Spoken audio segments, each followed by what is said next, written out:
구독, 좋아요. 박상규 시사평론가님 나오셨습니다. 어서 오십시오. 네, 안녕하세요. 예. 네. 어제 니디엠 미 국무부 고문 이야기를 자세하게 해주셨는데 네. 마침 소년보 목사, 김정환 목사를 면담했다는 소식이 알려지고 특히 소년보 목사와 관련해서는 조금 자세하게 알려졌는데 그 상황을 일단 어떻게 보셨어요? 니덤 고문, 네. 니드햄이라고 부르는 분도 있고 니덤이라고도 부르는데 미국 발음은 니덤에 가깝습니다. 뭐 편한 대로 보시죠. 중요한 건 이 마이클 니덤 고문이 지금 미국 대사관저에서 아주 중요한 일을 하고 있어요. 예. 그러니까 미 국무부의 고문 자격이라고는 하는데 아주 행보를 보면 대단한 그런 그 사람으로 지금 보여집니다. 미국 대사관저를 뭐라고 부르느냐? 하비브 하우스라고 불러요. 예. 전직 그 유명했던 주한미국 대사 하비브 씨의 이름을 딴 그런 그 하비브 하우스라는 애칭으로 불리는데 서울 중구정동에 있습니다. 네. 유명했던 장소죠. 한마디로 더불어민주당 대표 정청래가 건국대학교 뭐 학생운동 한다고 동료 4명과 함께 화염병 들고 넘어갔던 데가 바로 거기예요.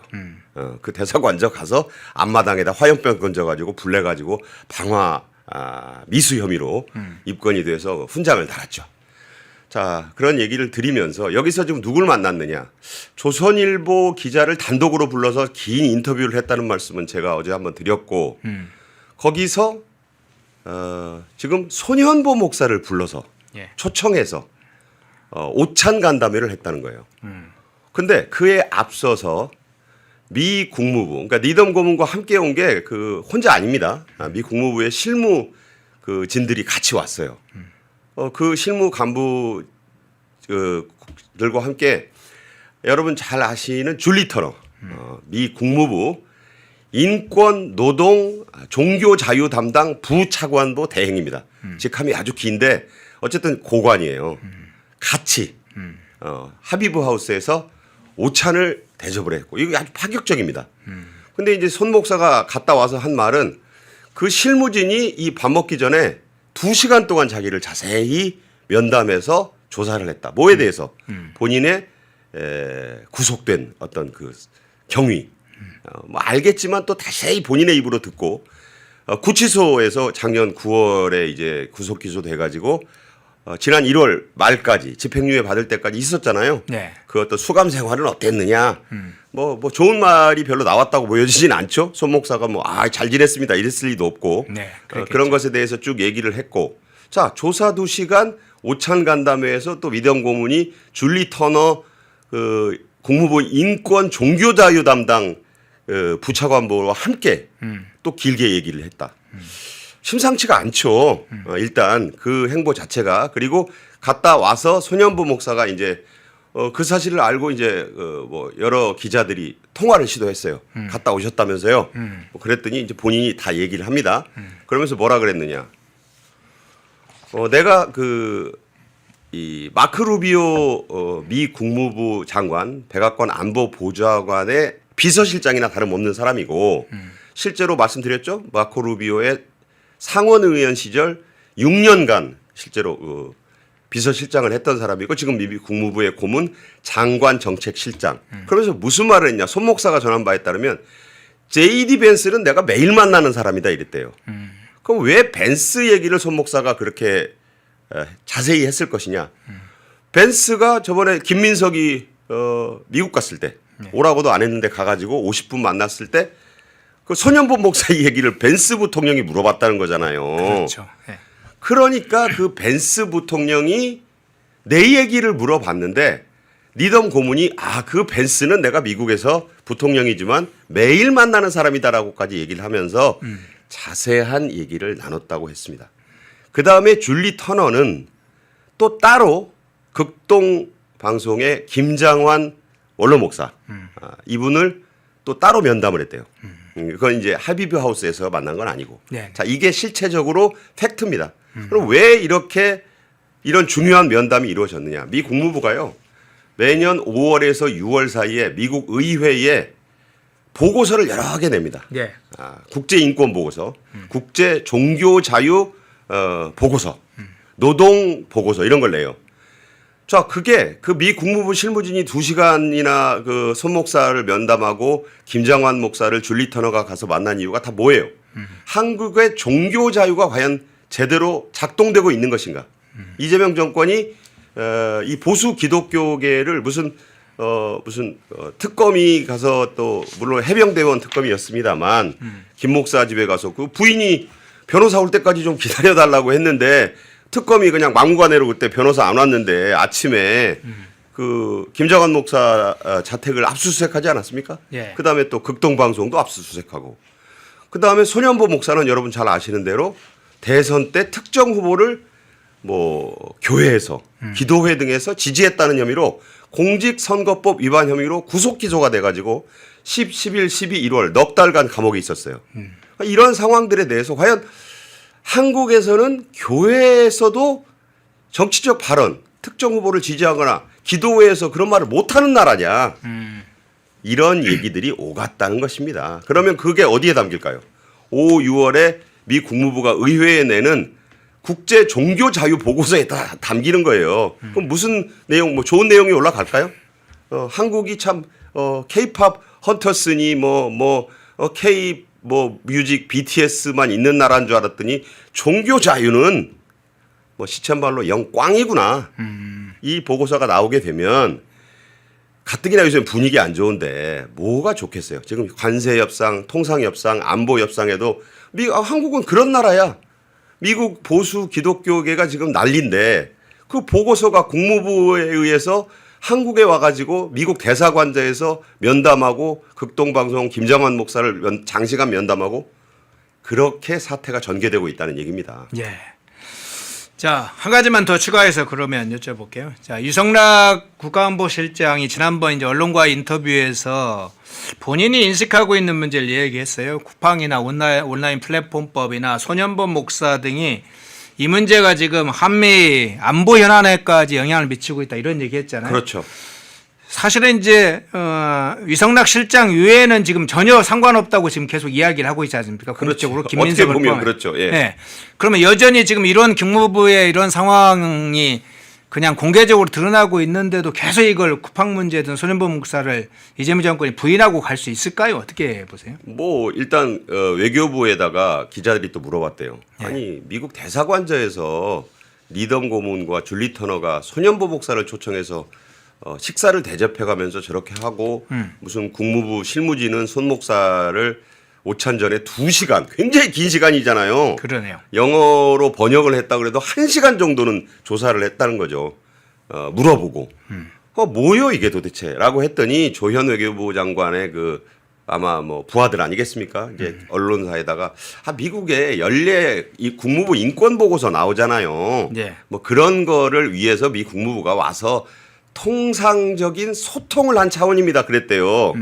근데 여러분 들어보시면 아니 왜 통상적인 소통을 하는데 미국 대사관자에서 하필 손현보 목사를 단독으로 불러서 그렇게 주요 고관 2명이 뭘 물어보고 벤스 부통령 얘기가 나오고 마코 루비오 국무장관 얘기가 나오고 그래서 리덤 고문이 그렇게 얘기했대요. 손현보 목사의 전원입니다. 기자한테 뭐라 그랬느냐. 충분히 잘 알아들었다. 그러니까 이 내용을 미국에 가서 벤스, 마르코 루비오와 공유하겠다라고 했대요. 그 말은 뭐냐면 이 내용 우리 손 목사가 나한테 한 내용을 내가 다 그대로 벤스나 루비오 마침 사진도 나오네요. 다 전해주겠다는 거예요. 네. 그러면 이게 국무부 보고서에만 그칠 거냐. 자 벤스한테 김민석이 했다는 얘기 있죠. 내가 충분히 오해를 풀어주겠다고 얘기하고 잘 해서 설명을 해줬다. 그렇게 이제 한국 특파원들 불러 모아서 김민석은 그렇게 홍보를 했는데 나중에 한 이틀인가 있다가 월스트리트저널은 그 자리는 벤스가 김민석에게 손현범 목사와 한국의 종교 자유 문제에 대해서 워닝, 얼럼을 했다는 자리다. 경고를 했다 그랬어요. 전혀 다른 상황이 그때 펼쳐졌던 건 기억하실 겁니다. 근데 이번에 저 면담 루비오와 벤스를 거의 매일 만난다는 지금 마이클 리덤과 줄리 터너의 이 대사관저 면담은 대단히 그 좀 요새 한미 관계가 덜컹덜컹 삐걱삐걱 지금 주한미군하고도 뭐 지금 하루가 다르게 그 한국 국방부 합참하고 지금 무슨 SNS 설전이 벌어지고 있잖아요. 이게 예. 정상적인 상황이 아니에요. 예, 다른 소식 아마 하나 좀 추가해서 전하겠습니다. 지금 관세 관련해서 실무적으로 이걸 추진하고 담당하고 있는 것이 미국에서는 상무부 그리고 미 무역대표부죠. 실질적으로 힘이 미 무역대표부가 여러 가지 실무를 작업하고 있기 때문에 힘이 세죠. 그런데 제이미슨 그리어 이 무역대표부의 대표가 공개적으로 이야기한 내용이 있네요. 상당히 주목되는 얘기에서 그 부분 한번 좀 여쭤볼게요. 네. 지난번 미 연방대법원 판결 이후에 뭐 상호관세는 유법 판결로 사라진다 해도 모든 국가들에 대해서 10% 뭐 관세를 밀리겠다 했다가 5%를 추가해서 15%로 다시 하루 만에 바꿨는데 자, 이 부분에 관해서 이 제이미슨 그리어 대표가 이런 얘기를 했네요. 자, 10%에서 15% 즉 5%로 올리는 그런 작업을 진행하고 있다 그러면서 이게 좀 또 다른 형태의 더 많은 관세를 올릴 수 있는 국가가 있을 수도 있다면서 좀 차등화할 수 있다 이런 이야기를 했네요. 그러니까 재밌어요 이게. 예. 이 내용을 보면 자 제이미슨 그리어 대표가 폭스하고 계속 인터뷰를 합니다. 예. 3일 전에도 이 폭스뉴스하고 인터뷰를 했고 이번에 인터뷰를 한 매체는 폭스 비즈니스 네트워크라는 데하고 했어요. 계열사지. 네네. 그러니까 계속 폭스가 들어가요. 이 폭스는 여러분 아시는 바대로 트럼프 대통령의 둘째 며느리가 앵커로 있는 회사예요. 뭐 며느리가 앵커로 있다고 할 뿐만 아니라 해서 그런 게 아니라 폭스뉴스는 그냥 쉽게 말하자면 트럼프 대통령의 복심을 말하는 언론사입니다. 여기가. 예? 보수들이 가장 많이 봐요. CNN, 뉴욕타임즈 이런 좌파 언론과는 전혀 논조나 방향이 다른 그래서 미국 보수의 그 입장이나 트럼프 행정부가 가는 길을 알려면 폭스뉴스를 봐야 된단 말이 있어요. 예. CNN이나 뉴욕타임스 보도만 보면 편향됩니다. 그건 민주당이나 반 트럼프파가 하는 얘기를 더 많이 실어주는 우리나라도 지금 그렇게 돌아가고 있잖아요. 예. 어떤 특정 언론을 보면 전체 상황이 전혀 안 보입니다. 오히려 뭐 뒤집혀서 보이죠. 그런 점에서 뭐라고 그랬느냐. 그림이 며칠 전에는 그렇게 말했다고 제가 이 자리에서도 소개해드렸는데 미국의 쌀 시장을 죽이는 해외 시장을 지켜보고 있다. 들여다보고 있다 그랬어요. 그래서 그때 나온 얘기가 중국이라고 생각을 했죠. 그런데 미국의 쌀 시장을 죽이는 해외 시장이 중국만 있을까요? 코리아라고는 물론 안 했어요. 예. 그런데 코리아가 안 들어가기 어려운 상황으로 보여졌고 지금 우리 허앵커가 얘기한 그 내용은 뭐라고 그랬느냐. 자, 일부 국가에서는 15%로 인상에 적용하겠다라고 했고 그다음에 다른 국가에 대해서는 더 높아질 수 있다. 자, 여기에 밑줄 쫙입니다. 다른 국가에는 더 높아질 수 있다. 그러니까 10%가 있고 15%가 있고 15 more가 있다는 거예요, 영어로. 적어도 3단계 차등 관세를 부과한다는 소리입니다. 이게 뭐냐? 그러면서 콕 집은 두 나라가 중국과 베트남이에요. 그리고 301조 301조 조사를 하는 나라는 중국과 인도를 꼽았죠. 네. 공통 분모는 중국입니다. 한국 얘기는 없지 않느냐. 김용범 청와대 정책실장 같은 경우에도 우리는 아직 그런 통보 못 받았다고 계속 얘기를 해요. 네. 거기는 맞는지도 몰라요. 아직 통보는 안 온 것도 같아요. 다른 나라에 그러면 한국이 들어가느냐 안 들어가느냐가 초점인데 이 문맥을 쭉 보면 한국이 빠져나오기 어렵겠다는 생각이 들어요. 불공정 무역 관행, 정부의 막대한 보조금 지급 이런 것들을 계속 문제 삼는 발언이 또 나온 거예요. 그러면서 조만간 후속 조치가 발표될 거라 그러고 있어요. 자, 그게 한국이 안 나왔다고 지금 이재명 정권 청와대나 여권에서는 뭐 통상산업부는 계속 한국 얘기 안 하는데 왜 한국이 해당됐다라고 자꾸 보수 유튜버들은 저 친구는 저렇게 얘기하는 거야. 가짜 뉴스 아니야. 아닙니다. 저도 분명히 한국이라고는 안 했죠. 다른 나라는 더 높아질 수도 있다. 다른 나라. 여러분이 한번 합리적으로 추론해 보시고 이 제이미슨 그리어의 발언을 쭉 토봐 보시면 거기에 한국이 들어간다는 걸 알 수 있습니다. 예, 미 무역대표부 대표의 이야기 소개함이 향후에 이제 어떤 식으로 이것이 표출되는지 한번 살펴보겠습니다. 자, 어제는 트럼프 대통령의 연설, 미 의회 의사당에서 열린 상하원 합동 회의 연설, 합동 연설이 진행이 됐죠. 한국의 이제 언론들의 이렇게 보도 행태를 봤는데 역시 트럼프 대통령 연설 내용을 일부 소개하다가 주로는 민주당 의원들이나 반 트럼프 진영이 비판하는 그런 내용들을 상당히 많이 섞어서 본래 트럼프 대통령의 연설 내용을 제대로 그 판을 제대로 보여주지 않더군요. 저희는 다른 차원에서 영상과 사진, 이미지를 가지고 한번 좀 보여드리겠습니다. 첫 번째 한번 좀 생소한 영상인데요. 자, 남자 하키팀, 미 남자 하키팀이 등장하는데 그 장면부터 한번 보겠습니다. Here with us tonight is a group of winners who just made the entire nation proud. The men's gold medal Olympic hockey team. Come on in.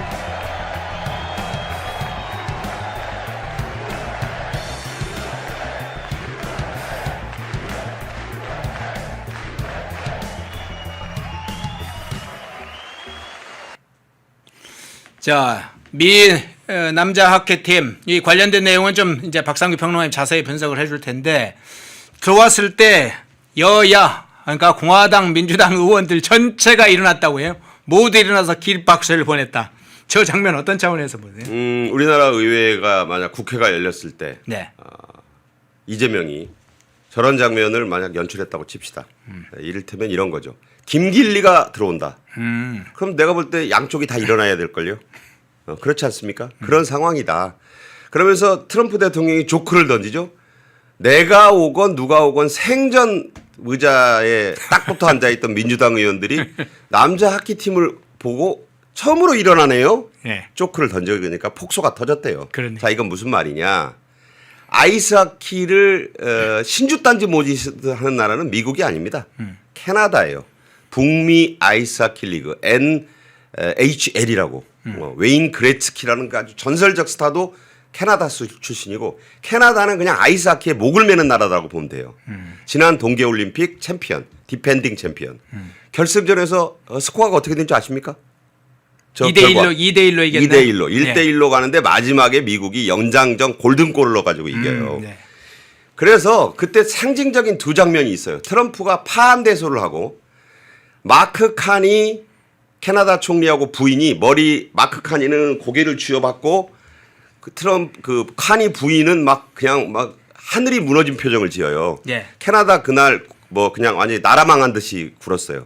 그 정도로 자존심이 걸린 대결에서 미국 팀이 금메달을 따고 캐나다 숙적이라고 표현하는데 이게 무슨 어느 정도의 어마어마한 사건이라고 보냐면 미국 사람들하고 캐나다 사람들은 저 아이스하키 대표팀 결승전 하면요. 네. 밖에 안 나가요. 한일전 한국과 일본이 뭐 월드컵 4강에서 붙었다. 여러분 이렇게 생각해 보시면 돼요. 우리가 이제 그런 정도로 어마어마한 매치고 거기서 이제 요새 캐나다가 이것저것 중국과 손을 잡으면서 지금 미국 트럼프 행정부의 심기를 불편하게 하고 있잖아요. 예. 그 옛날에 미국 캐나다 사이가 아니고 완전히 요새는 그냥 뭐 미국 사람은 캐나다를 아주 싫어하고 캐나다 사람들은 아메리카노 안 먹잖아요. 카메리카노인가 뭐 카메리카노. 뭐 그런 거 먹는다고 할 정도로 사이가 안 좋은데 이기니까 저 대표팀을 부른 겁니다. 그러니까 트럼프의 연설이 1시간 48분 미국 대통령의 상하 양원 합동회의 연설 사상 최장이에요. 예. 저는 물론 다 못 들었어요. 그런데 한국 언론들이 말한 걸 보면 제목이 이래요. 자화자찬의 1시간 48분. 중간 선거용 뭐 말잔치. 아니 어떻게 미국 대통령이 그 여러 가지 중요한 얘기를 한 건 한국 MBC를 비롯해서 모든 대부분의 언론이 희화를 합니다. 예. 트럼프 혼자 거기서 북치고 장구치고 별짓 다 했다는 식으로 예의도 아니고요. 그 내용의 본질을 좀 전한 뒤에 저런 가십성 이야기들을 전해야 되는데 가십이 더 뒤덮어. 이거는 대단히 잘못된 보도 태도입니다. 만약에 미국 언론이 이재명이 한국에 와서 얘기했는데 농담한 거를 제목으로 뽑아 올리고 본인이 한 중요한 얘기는 저 뒤에 만약 보내는 식의 보도 태도를 보였다면 기분이 어땠을까요? 뭐 저는 그냥 이런 거는 좀 본질에 가까운 보도를 좀 하자. 그 아이스하키 대표팀 들어오니까 여야 의원들이 다 뭐 미국의 민주공화 없이 다 일어나서 박수 쳤다. 당연한 거죠. 예. 근데 이제 물론 트럼프 대통령 특유의 퍼포먼스입니다.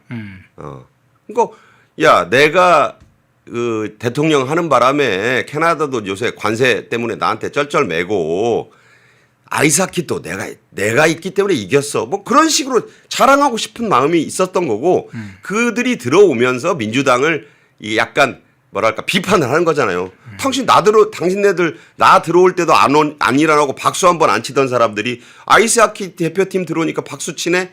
다 일어나서 박수 치잖아요. 그게 미국이란 나라도 그렇고 우리도 제발 국회에서 야당 대표 연설할 때도 좀 박수도 좀 치고 물론 국민의힘도 같은 태도는 보일 필요가 있지만 우리가 좀 반면 교사로 삼아야 되는 장면이다. 저는 그런 점을 지적합니다. 예. 자, 속보가 전해졌네요. 김병기가 첫 소환됐다 이런 속보가 전해졌습니다. 어제는 김병기 아들이 뭐 혐의가 있어서 소환 조사를 했다 이런 소식이 전해졌는데 오늘 예정된 이제 소환이긴 하죠. 26일에 원래 첫 소환을 예정돼 있었는데 일단 속보로 김병기가 소환됐다는 소식이 전해졌네요. 저것도 참 보면요. 황제 소환이에요. 네. 아니 김병기가 누굽니까? 강선우가 지금 엄청 3월 3일 날 영장 실질 심사 받으러 간다는데 예. 억울하겠어요. 당당 결연 뭐 담담 이렇게 원고에다 써놓고 뭐 한 얘기 여러분도 다 들으셨을 텐데 김병기는 뭐 이 김경이나 또는 강선우의 몇 배 가는 지금 그 부정비리 혐의로 걸려 있는 사람이에요. 네. 근데 이제 와서 13개 혐의로 조사를 받고 있는 피의자를 이제 부른다? 저게 정말 대한민국에서는 과연 수사 정의, 사법 정의가 작동되고 있느냐? 이게 무슨 저런 소환이 있습니까? 무소속 의원을 예. 비판하고 넘어가야죠. 예. 자, 계속 이어가 보겠습니다. 중요한 사진들 저희가 보여드리겠습니다. 특별한 손님이 미 하원에 초청이 됐다고 그러죠. 백악관에서 초청했던 인물. 그 사진을 한번 보겠습니다. 사진 한번 띄워주시겠어요? 예, 전투기 조종사 6.25 전쟁 당시에 전투에 참여했던 전투기 조종사 로이스 윌리엄스 지금 보이시죠? 나이가 100세 고령이시네요. 이분이 초청이 됐다고 합니다. 여러 명이 초청이 됐어요. 이분을 이제 대표적으로 이야기를 드립니다만 이분 말고도 뭐 지난번 베네수엘라 이 체포작전에서 역할을 했던 미 육군 헬리콥터 조종사 에릭 슬로버 비롯해서 한 5팀인가요? 이렇게 초청이 됐었는데 이 로이스 윌리엄스가 특별히 굉장히 주목받았어요. 그 옆에 또 있는 분이 있죠. 그 옆에 있는 분이 훈장을 주기도 하고 그랬는데 이 장면 어떻게 보셨어요? 미국은 정말 전쟁 영웅을 저렇게 기리고 대접하는구나. 그럼 배워야 돼요. 예. 6.25 참전 노병들 어떤 대우받고 있습니까? 6.25 참전 노병들인데 저분은 로이스 윌리엄스 100세 대단하죠. 1952년 겨울 어떤 상황입니까? 이제 우리가 다시 겨울에 혹한에 장전호에서 밀리면서 예. 중공군의 인해 전술에 밀려서 다시 남하하던 아주 그 위기의 상황이었습니다. 그때로 돌아가 보시면 그때 소련 미그 전투기 7대와 단독으로 저분이 공군기를 몰고 가다가 부딪혔어요. 아니 7대1? 저분이 살아있는 게 신기하죠. 도망간 것도 아니에요. 미그기의 탄환을 263발이 기세에 맞았답니다. 요새 같으면 그 전자장치 때문에 그 불나가지고 터졌어요. 근데 옛날 1952년 당시에는 구멍 나도 비행기가 날아갑니다. 그 포화 속을 뚫고 소련 미그기를 넉 대를 격추를 시켰대요. 예.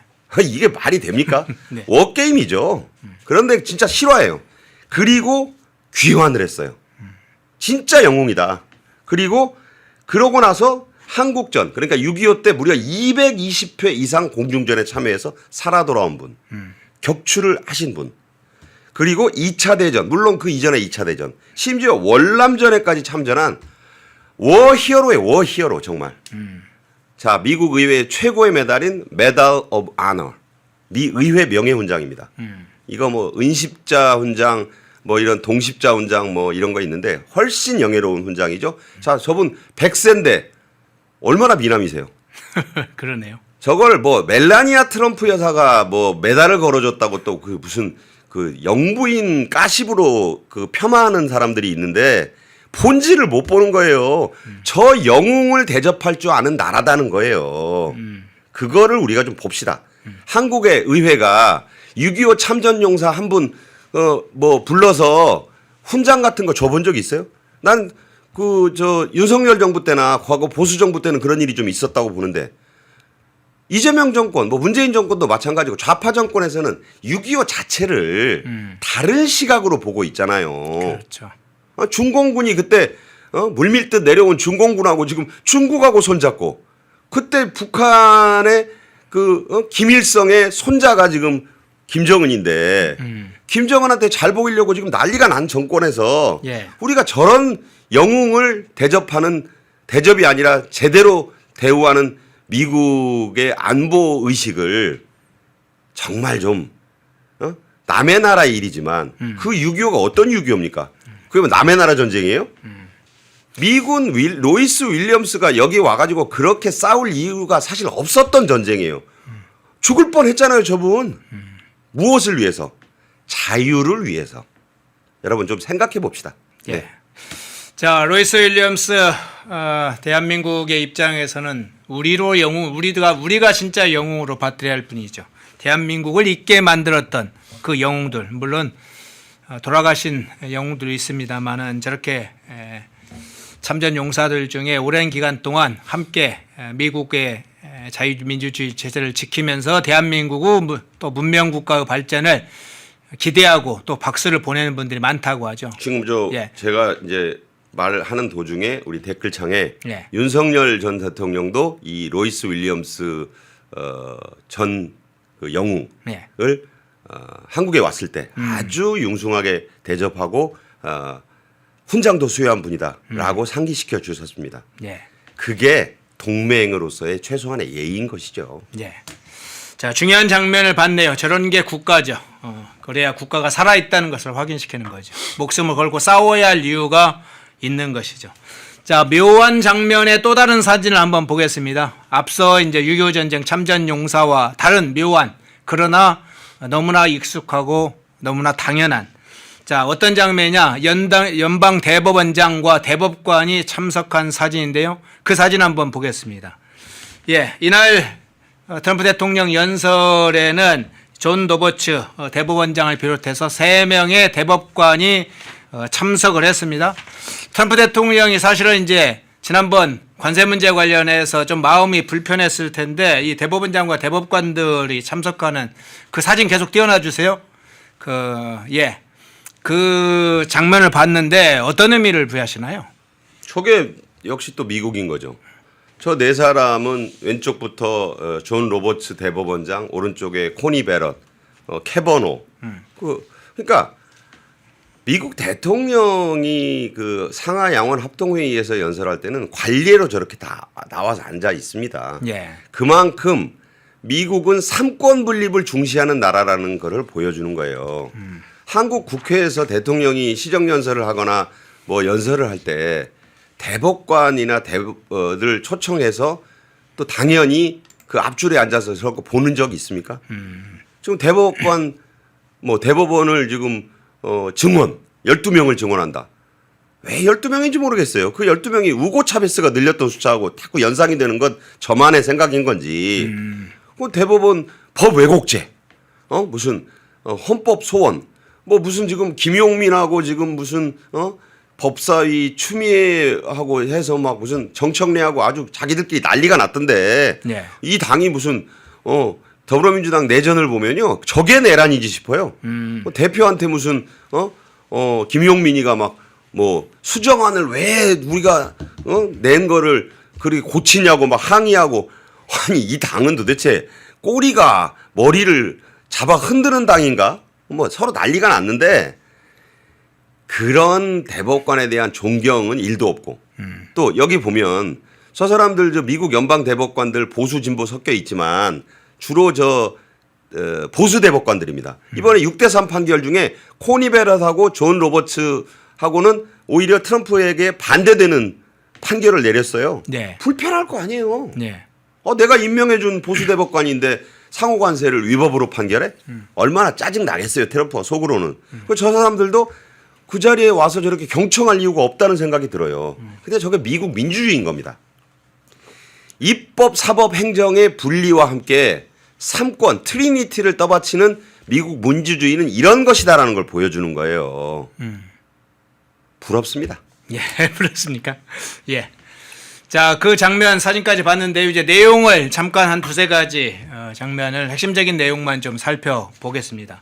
트럼프 대통령의 연설 108분의 기록을 세웠다고 하죠. 그런 내용을 너무나 기니까 핵심적인 내용 두세 가지만 다뤄보겠습니다. 자, 그거 한번 띄워주시죠. 트럼프 대통령 연설 중에 이런 발언을 이런 내용으로 지금 그 영상 그거 한번 보겠습니다. 지금 화면에 나와 있죠. 대법원 판결은 매우 유감스럽지만 거의 모든 국가와 기업들이 이미 체결한 협정을 유지하기를 원하고 있다. 이런 얘기했어요. 그러니까 앞에 부분보다는 뒤에 부분에 제가 초점을 갖춰서 여쭤보고 싶은데 모든 국가와 기업들이 이미 체결한 협정을 유지하기를 원하고 있다. 이 부분은 현재 상황을 이야기를 하는 건지 트럼프 대통령의 선제적인 일종의 좀 제압 이런 이제 스타일을 반영한 건지 어떤 차원에서 저 메시지 해석하십니까? 제이미슨 그리어가 이제 인터뷰한 내용을 듣어보면 그 사람 네. 워싱턴 DC의 유명한 그 대형 로펌 변호사라 그랬잖아요. 네네. 법조문에 대해서 누구보다 잘합니다. 그러니까 미국 연방대법원의 판결을 자꾸 한국 좌파들은 확대 해석을 하는데 딱 이렇게 판결한 거예요. 상호 관세의 근거가 되는 미국 국제비상경제권한법이라는 것은 절차상 미국 의회의 승인을 거쳐야 되는데 그걸 안 한 그 절차상의 위법이 있다는 거예요. 그게 다입니다. 무슨 상호관세는 이제부터 무효야라고 한 게 아니에요. 다른 걸로 하세요. 다른 걸로 하시라. 그래서 트럼프 대통령이 다른 122조, 232조, 301조 요새 숫자 많이 나오죠. 네. 헷갈려. 그런 정도로 많은 다른 조항들로 이제 얘기를 한 거예요. 그러니까 앞에 한 줄 대법원 판결은 매우 유감스럽다. 뭐 유감 안쓰러울 리는 또 없잖아요. 그 앞에 한 줄 얹은 거고 거의 모든 국가와 기업들은 이미 체결한 협정을 유지하기를 원한다. 자, 일단 중국 정신 똑바로 차려 이 소리고 네. 그다음에 인도, EU 어영부영하지 마라 이거예요. 그다음에 누굽니까? 사우스 코리아. 25%로 내가 올린다고 했지. 그 입장에 변함이 없다는 것입니다. 그리고 이재명과 트럼프 대통령이 작년 11월 13일에 발표한 조인트 팩트 시트 그거 안 바뀌어. 그거 그대로 지키도록 하겠다는 거예요. 그 얘기를 한 것이고 유지하기를 원한다고 하지만 실제는 그냥 원하는 게 아니라 그거 안 바뀌니까 딴 기대 품지 마. 이런 얘기고 제이미슨 그리어가 앞서 한 얘기는 뭐냐. 이거 안 지키고 어영부영하고 시간 끌고 혹은 뭐 다른 우회로 찾으려고 하면 더 센 관세를 따로 부과한다는 뜻이에요. 그러니까 25%가 허언이 아니고 15% 알파인데 알파가 어떻게 될지는 전적으로 이재명 정권과 한국 국회가 하기에 달렸다는 뜻입니다. 이해가 되시죠? 예. 네, 그거예요. 예.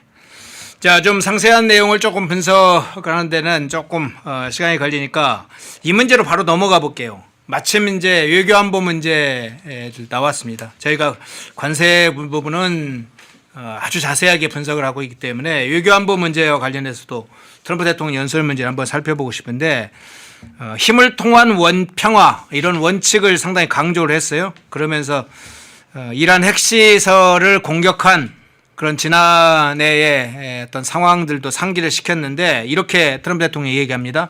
이란이 핵무기를 갖는 것을 절대 허용하지 않을 것이다.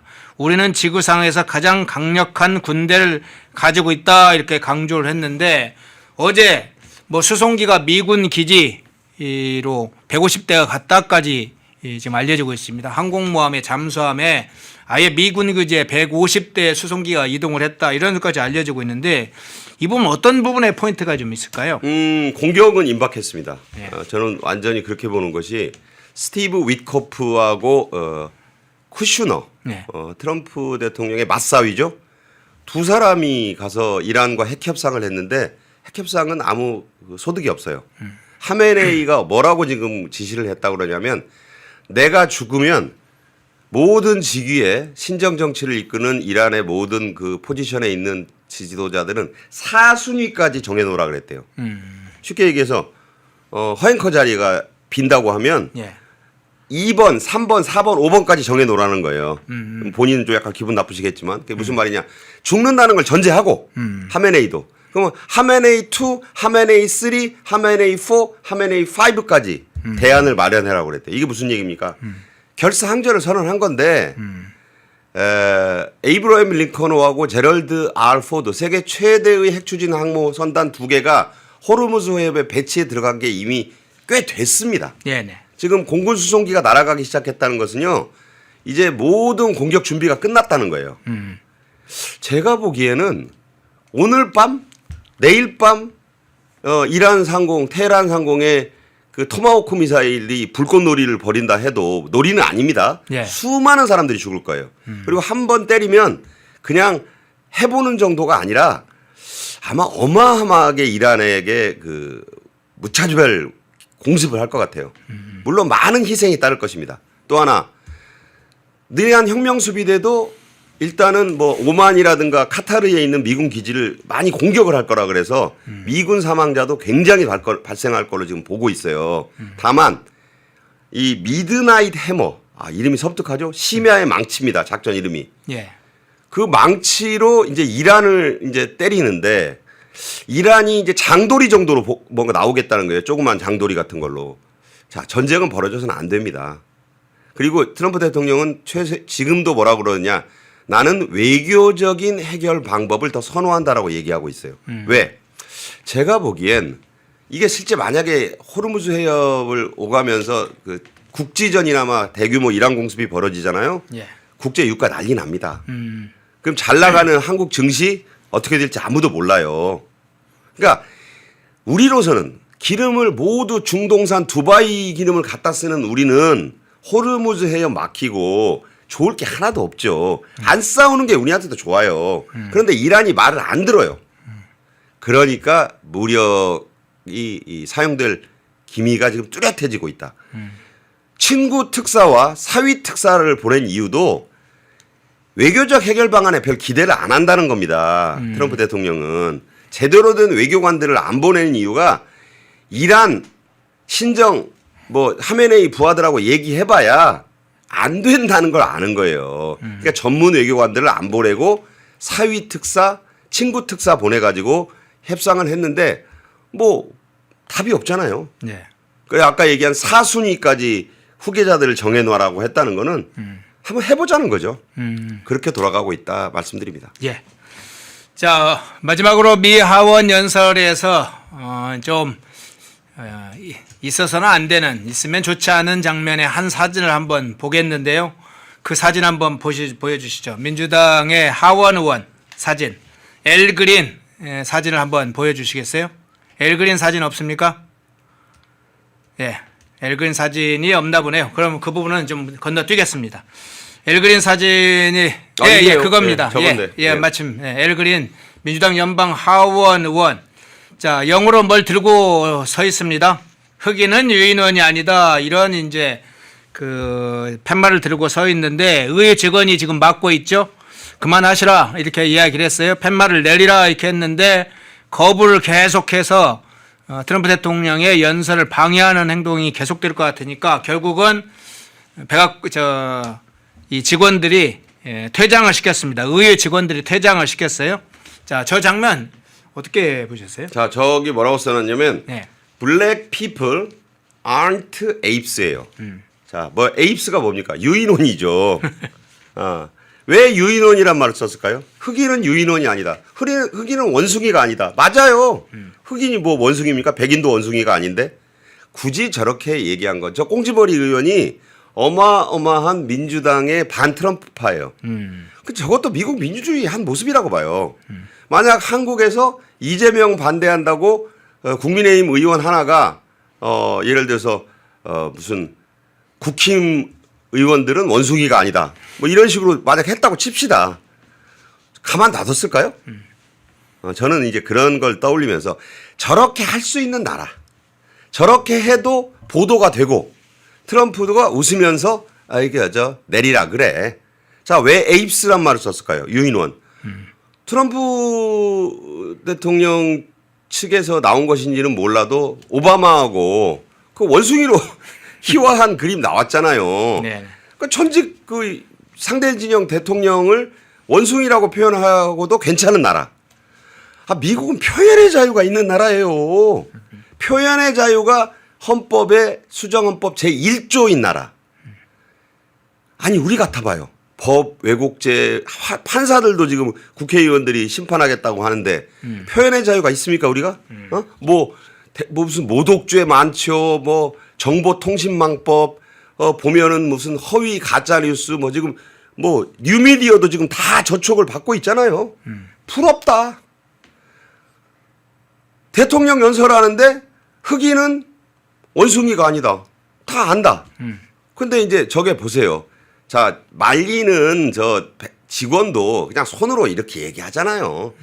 좀 이제 그만하시죠. 그림 다 찍혔고 당신이 하고 싶은 말 다 이렇게 그 보도됐으니까 입틀막 안 하지 않습니까? 멱살잡이에서 끌어내지 않잖아요. 자, 미국 민주주의가 시끄럽지만 작동되는 이유. 민주주의는 시끄러운 겁니다. 민주주의가 시끄럽고 그 시끄럽다는 게 단순히 그냥 이 와곽된다는 것이 아니라 반대를 얘기할 수 있고 반대의 장에서 수기를 거치고 공론화되는 나라. 아니 대법원장이 반대 의사를 몇 번 표명하고 법원장들이 모여가지고 4시간 반을 만나가지고 우려를 갖다 심각한 우려를 문서로 표명했는데도 그 일부 조금 고치고 본회의 통과시킨다는 나라 아니에요.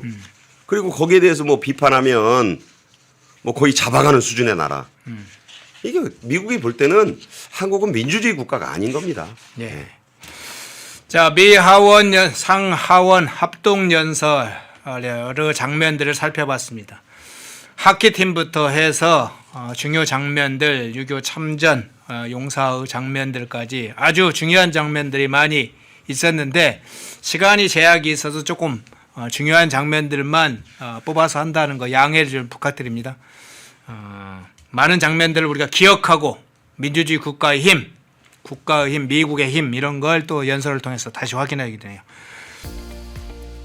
시청자 여러분 안녕하십니까. 펜앤마이크 선우윤호 기자입니다. 설 명절 앞두고 또 평일에도 평상시에도 술 안주로 굉장히 좋은 게 바로 이 과메기입니다. 저도 굉장히 좋아하는 이 과메기 펜앤마이크 특가로 구매하시면은 포항 산지에서 직송되는 과메기 플러스 야채 세트를 23,900원에 구매가 가능하십니다. 소주랑 같이 먹으면 더욱더 맛있는 이 과메기, 구성은 과메기와 야채 세트만 이렇게 되어 있는데 이 야채가 어디서 오냐? 당일 새벽에 옵니다. 그래서 정말 신선하고 특히나 포항 산지에서 나오는 이 과메기는 그 어느 과메기보다도 꾸덕하고 쫄깃하고 고소합니다. 저도 방금 먹어봤는데 너무나 맛있었던 이 과메기 펜앤마이크 특가로 구매하시면은 23,900원에 구매가 가능하시니까 우측 카드에 나와있는 152-1331 152-1331 전화 주시면은 간편하게 문의 및 구매 가능하시니까 많은 관심 부탁드리도록 하겠습니다.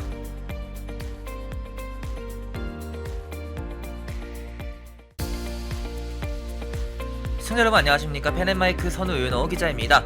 오늘은 제가 제품 하나를 소개해 드리려고 하는데요. 바로 남재은 박사가 직접 개발한 알부민 울트라맥스, 누적 판매량이 300만 병을 돌파한 만큼 후기로 검증된 뭐 그런 제품이라고도 볼 수가 있는데, 그러면 많은 분들이 대체 어떤 부분에서 무엇을 보고 300만 병이 넘는 이 주문량을 돌파했는지 그걸 알아야겠죠. 바로 많은 분들이 꼽는 것에 피로회복, 면역력, 그리고 간 건강 등이 있습니다. 무엇보다 남재은 박사가 본인이 직접 마시면서 개발에 참여했기 때문에 다른 제품들을 보더라도 이름을 걸고 판매하는 제품들은 당연히 자신감이 있을 수밖에 없습니다. 그것이 이러한 자신감이 300만 병 돌파라는 그런 판매량으로 입증된 거기도 하고요.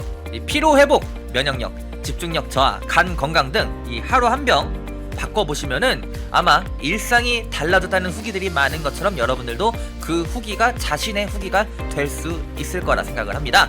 지금 구매하시면은 펜앤마이크 이벤트로 정말 그 어디서도 경험할 수 없는 이벤트를 경험하실 수가 있습니다. 바로 2+1 이벤트인데요. 지금 바로 우측 하단에 나와 있는 번호 1522-1331 152-1331 전화 주시면은 펜앤마이크에서만 진행하는 2+1 이벤트로 알부민 제품 구매하실 수가 있으니까 많은 관심 부탁드리도록 하겠습니다.